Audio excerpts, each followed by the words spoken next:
to another episode of EveryRing, that's Everything Wrestling. Sorry for not being available last week, but we are back with What If series. This will be an interesting and somewhat life-affirming episode. What if Ric Flair didn't survive the 1975 plane crash? If Ric Flair had been killed in the 1975 plane crash, the world of wrestling would have been drastically altered. The accident, which broke Flair's back and ended the career of his friend Johnny Valentine, forced Flair to shed weight and transform his in-ring style from a brawler to the technically skilled showman he became. Without that catalyst, the entire landscape of professional wrestling, including the future of WWE, TNA, and AEW, would be unrecognizable. WWE. How it would have affected WWE and WCW. The absence of Flair would have had its most profound impact on WCW, which grew out of Jim Crockett Promotions JCP.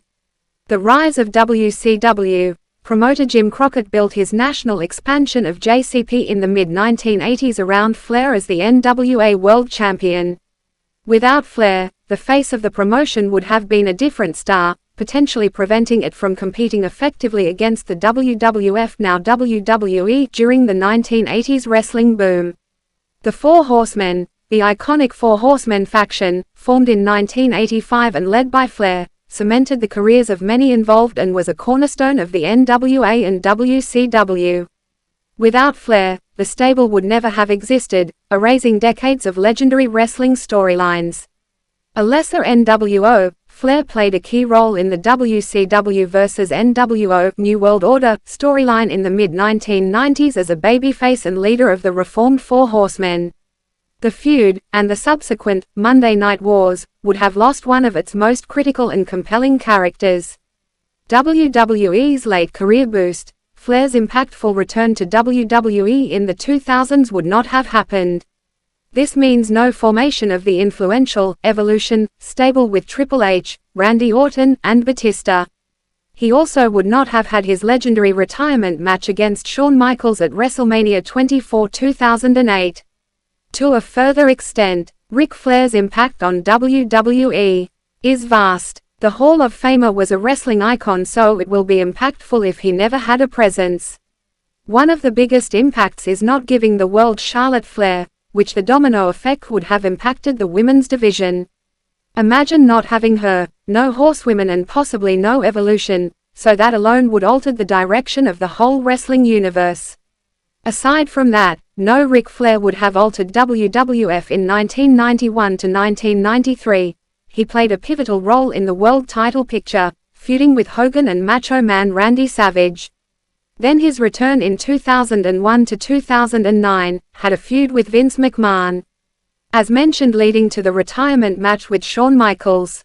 In 2002 to 2005, the creation of Evolution was focused on Ric Flair's mentorship to Triple H, Randy Orton and Batista. So, WWE and wrestling in a whole would be at a loss. AEW. Ric Flair's involvement with AEW was tied to his longtime friend Sting's retirement tour in 2023-2024. Sting's retirement tour, Flair was brought into AEW to be part of Sting's final run, appearing by his side as his friend and mentor. He was an emotional component of the storytelling, culminating in Sting's final match at Revolution in 2024. Without Flair, this period of AEW history would lack a significant emotional element for fans who followed the wrestlers' storied careers. Woo Energy. Flair's involvement also led to his Woo Energy drink becoming AEW's official energy drink through a sponsorship deal. That financial and brand partnership would not have existed. In a sense, no Ric Flair, there wouldn't have been the great feuds between Dusty Rhodes, so if that never happens, maybe no Dustin or Cody Rhodes, which ultimately no AEW. Sting's development is directly influenced by Ric Flair's mentorship, so no Flair could mean no Sting. That alone would be a major impact. Indirectly, as mentioned with WWE, no Charlotte may mean no women's revolution of wrestling, so no real women's division, definitely would hurt the world of wrestling. TNA. Ric Flair's short and, by most accounts, disappointing run in TNA, now Impact Wrestling, from 2010 to 2012 would never have happened. No mentor for AJ Styles. When Flair joined TNA, he became the mentor for AJ Styles and formed a new stable called Fortune, a callback to his Four Horsemen days. This angle was a significant plot point that propelled Styles's career in the company, so without Flair, Styles's career trajectory would have been different. Fewer storylines. A number of TNA storylines revolved around Flair and his high-profile feuds with wrestlers like Mick Foley and Hulk Hogan. The company's history would be absent these chaotic and often controversial segments. This is a bit iffy, but if no Flair, the success of NWA or WCW would be suspect. So not having the dirtiest player in the game could have ultimately affected the development of TNA. The whole spectrum is hard to break down, but Ric Flair's impact is vast, actually, for the whole wrestling world. No Nature Boy persona. The 1975 crash and his subsequent physical therapy forced Flair to shed weight and abandon his brawling style. This change directly led to him fully embracing and perfecting the Nature Boy character he inherited from Buddy Rogers. A larger, less agile Flair would have remained a different character, likely without the same charismatic flair and longevity. Over his career, Flair directly helped elevate many talents through his association and rivalries. His mentorship of wrestlers like Ricky Steamboat, Sting, Randy Orton, and Batista profoundly shaped their careers and many major storylines. Plus the whole "woo." It's a marketing super phrase that has launched his career and was revived by his daughter Charlotte Flair. People were frantic when they heard the news, and the reports were all over the news within hours of the crash. Both local and national news covered the crash, and it was the story to talk about for weeks to come.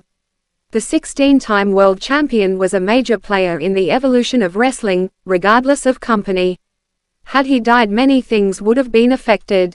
Think about it. The NWA was getting over and making TV deals because they had Ric Flair. When cable got big, territories could rely on Flair to help them out. Without Flair, I'm not sure how well things would go. Also, the Four Horsemen, a stable many people believe is the best ever, would never have happened most likely. Add that Evolution in WWE would have been nixed, too, and there is a massive issue. Flair was also very instrumental in both Batista and Randy Orton's careers.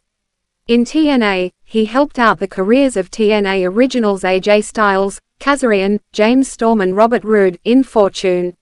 Matt Morgan also saw a major push due to being involved with it.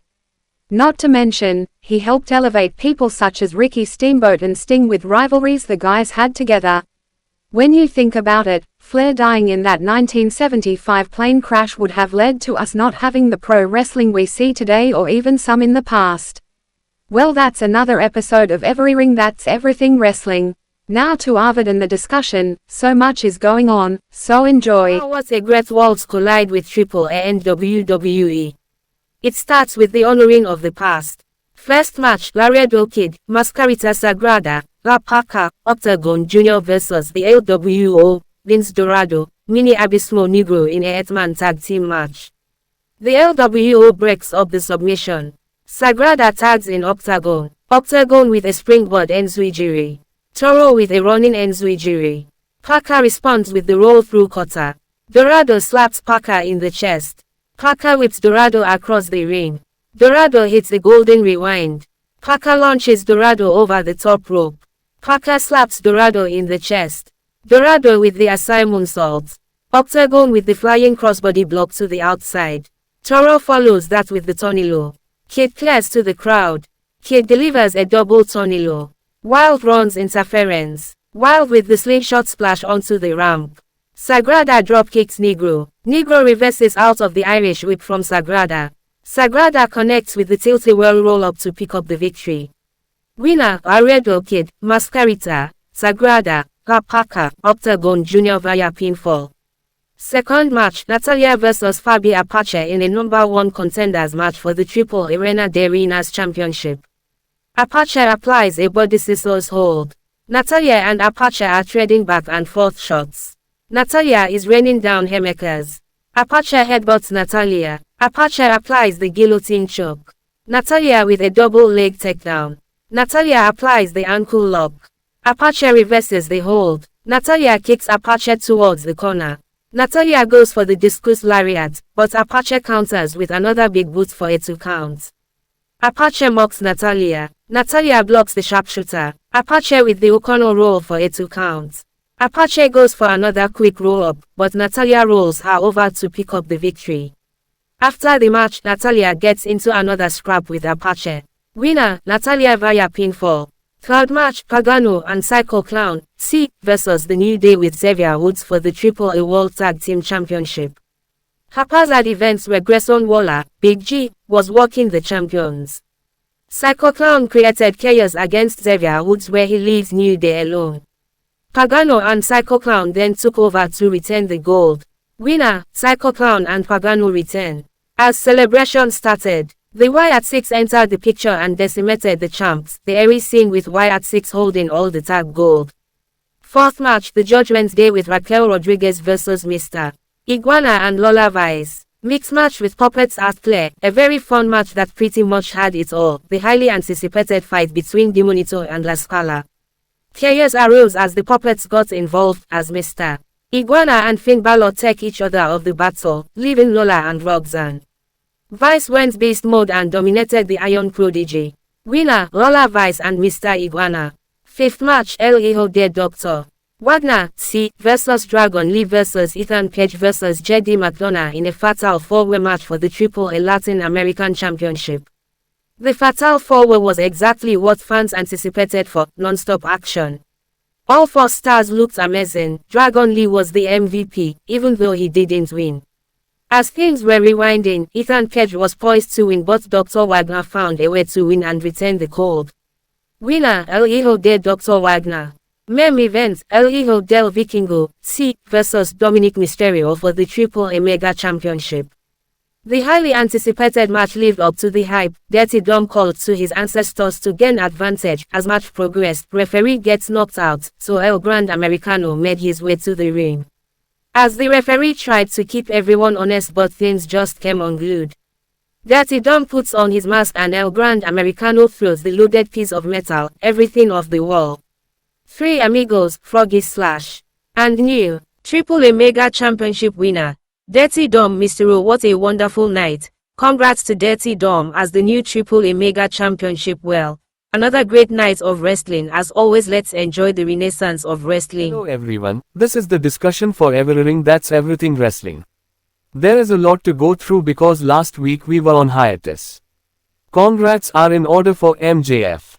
AU star marries fellow AU broadcaster Alicia Atout. Many stars were present and it's a great to hear. More MJF news, he has been cast in the holiday horror flick Violent Night 2. Sad news, WWE Hall of Famer Jerry the King Lawler suffered a stroke, so hope all is well. In a big news event, Triple H along with TKO announced WrestleMania 43 will be in Riyadh, Saudi Arabia. A mind-blowing amount of money to hold the showcase of the Immortals, so 2027 will be a historic event in the world of wrestling. During a hiatus, an indie event had a very ugly occurrence where the son of Rampage Jackson, Raja, brutally attacked Psychos 2, in a very crazy event where reality blurred the lines. Very sad news. On September 7, 2025, 2 wrestlers lost their lives in different parts of the world. American wrestler Jonathan Echeverria, known as Jaka, at age of 39 passed with a heart attack. While All Japan professional wrestling star Taishin Nagao passed at age 21 after never truly recovering from bus accident where injury sustained on May 31, where sepsis ultimately caused more damage. As mentioned by Aisha Killa, at Worlds Collide, Dirty Dom Mysterio is the new AAA Mega Champion, making the Intercontinental Champion a double champ with 2 promotions. Also making their presence known, Wyatt Six showed up after the AAA Tag Championship match and eyeing the tag gold. During AU Dynamite, Daniel Garcia was revealed as the newest member of the Death Riders. Here on EveryRing has been very high on Daniel Garcia, and hopefully this is the move to finally put the young talent over. Also on Raw, former NXT and WWE Women's Tag Champion Lacey Lane, formerly Kaden Carter, made her debut. Hopefully she makes a good run of it because the women's division is the part carrying the company. NXT had a taste of homecoming where Carmelo comes home to team with Trick Williams next week, September 16, 2025, against returning DIY. While that's amazing, but the show ended with the Dream Team return for the women's division, where at Homecoming we'll see Fatal Influence, Jessie Jane, Fallon Henley, and Jasmine Nix go against the three top stars of Stephanie Vacquer, Rhea Ripley and WWE Women's Champion Tiffany Stratton. Now let's go to Matches of the Week, Wrestlers of the Week, and Indie Star. Matches of the Week. WWE. Raw. Raquel Rodriguez vs Lyra Valkyrie. The continued evolution of Raquel Rodriguez is on full display, where her size and power is being utilized to the fullest. Each match she's in, more and more fans are growing with her presence. NXT. Tie. I know we often frown upon this, but this week two ultimate matches. Josh Briggs vs Javon Evans. This match was a perfect power versus speed. Javon again stole the show, even in losing he was the talk of the match. Flag match. Taven Heights vs Ethan Page. Taven Heights has tons of untapped potential, and this match was another display of what could be. Ethan Page is just a stellar star. This match was fun, only drawback was the match should have been for the North American Championship. SmackDown. Drew McIntyre vs Randy Orton. This was a premium live event worthy match. The two superstars put on an amazing match where we were rewarded an absolute banger. AEW. Philadelphia Street Fight. AEW Women's Champion Timeless Toni Storm vs Sky Blue. Street signs, check. Stables, check. Mousetraps, check. The two women put on a masterclass in brutality, and it was entertaining. TNA. Number 1 contender for the X Division Championship. Myron Reed vs Zachary Wentz vs Trey Miguel vs Jake. Something blink you miss it match. Jake's strength vs 3 of the premier high flyers was just something special. Wrestlers of the Week. WWE the new AAA Mega Champion and WWE Intercontinental Champion Dirty Dom Mysterio achieving something his Hall of Famer couldn't, and continuing add to his legend, entertaining and just building an aura. AEW. Daniel Garcia may be actually putting him in a faction where he can add to his style. The former TNT champion has always been one of the best young wrestlers, but never given the proper showcase. TNA Myron Reed, the new number 1 contender for the X Division Championship, has always been on the cusp of greatness, and hopefully he fulfills his destiny. Also congrats for Myron due to his engagement to fellow TNA superstar Killer Kelly. Indie Star of the Week.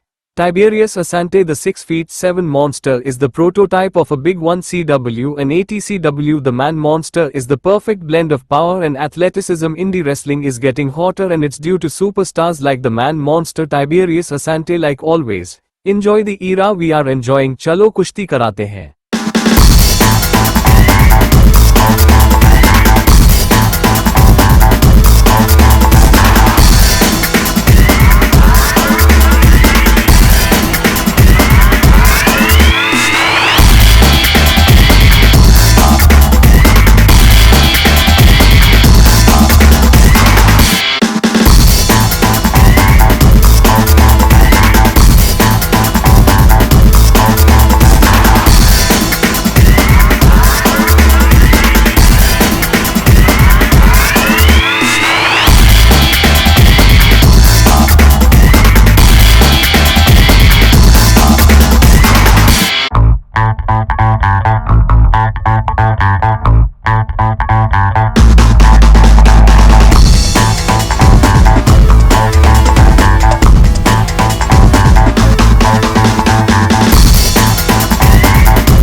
Thanks for tuning in to Channel 14, Kenosha Community Television.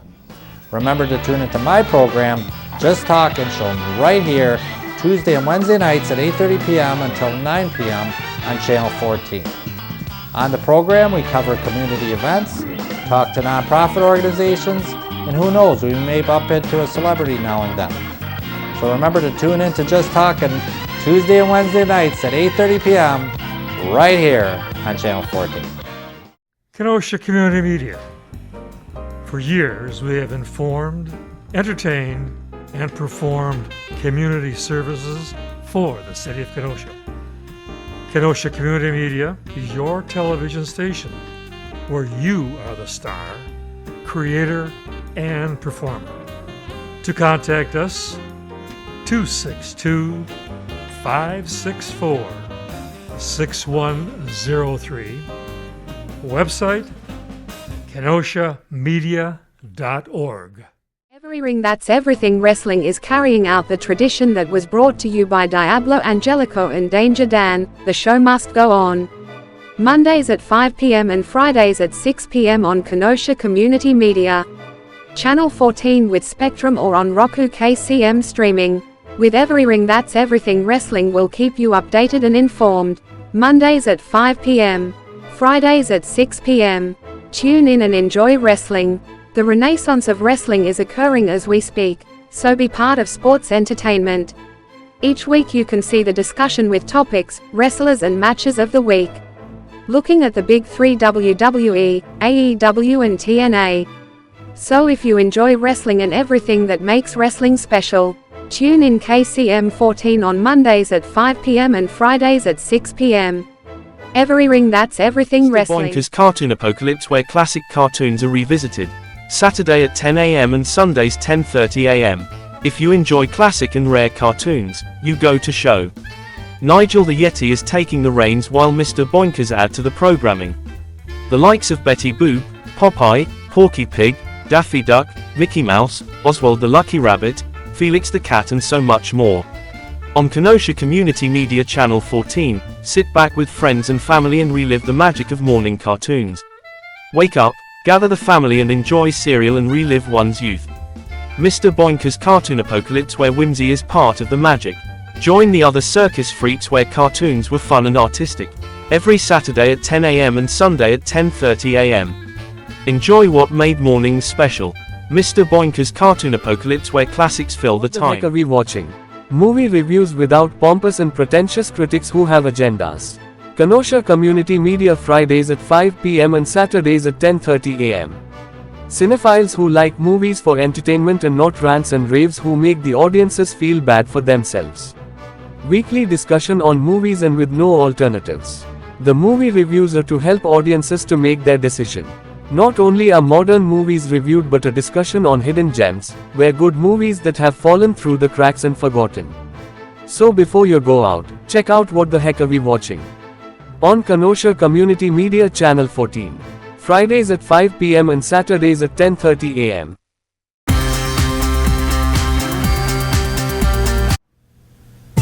Just Turned Heel, hosted by Danger Dan and Diablo Angelico, as seen on EveryRing That's Everything Wrestling. Behind the curtain look at professional wrestling. A gritty shoot style of interviews where we look at various aspects of wrestling. Ever wanted to know what an indie star needs to do to get their foot in the door? Ever wanted to know what a booker does? Ever wanted to know the purpose of a referee is? Just Turned Heel will plunge into the world of wrestling and look at every facet. Just Turned Heel, YouTube exclusive, starting January 28, 2024.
You haven't seen horror till you've seen horror of the crying skull. See teenagers getting killed. See horror coming at you every scene, and a skull. See the skull coming at you. The skull, and hear her cry. I hope you enjoy the horror of the crying skull. September 24, 2025 at 7 p.m. a special night of honoring a fellow Kenoshan, Bert I. Gordon, or better known as Mr. Big. The night will serve two purposes: one, to honor a director from the great city of Kenosha; two, to highlight what Kenosha has and why not much is done to honor it. Located at the Southwest Library, 7979 38th Avenue, Kenosha, Wisconsin, 53142. Come for the conversation, stay for the sweets and prizes. If this is successful, look forward to more casual discussions. Cinephiles are welcome to engage in the conversation. Fans of midnight movies are also encouraged. Kenosha has so much to offer, so let's delve into it. Wednesday, September 24, 2025 at 7 p.m.